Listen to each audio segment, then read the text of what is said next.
जो राज ना रख सके वो हम राज बदल दो। खेल वही खेलो लेकिन अंदाज बदल दो। और सुन, अरे ये पहचान बनाना क्या होता है, हम दुनिया को बताएंगे। मेरा पुत्र बगैर नाम के आए थे, इंशाल्लाह एक नाम बना कर जाएंगे। हमारे जीने का तरीका थोड़ा अलग है। हम उम्मीद पर नहीं अपनी जिद पर जीते हैं। और सुन, जब तक शरीफ थे लोग इल्ज़ाम लगाते रहे,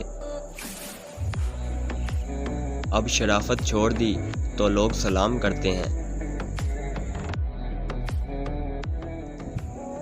हमारी तकदीर देख के रास्ता मत बदल लेना, हम दिल के बादशाह हैं, मुकद्दर तो खुदा लिखता है। और सुन, हम ना बदलेंगे वक्त की रफ्तार के साथ, जब भी मिलेंगे अंदाज वही पुराना होगा। ज़माने में आए हो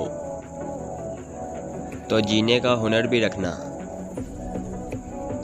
दुश्मनों से कोई खतरा नहीं, बस अपनों पे नज़र रखना।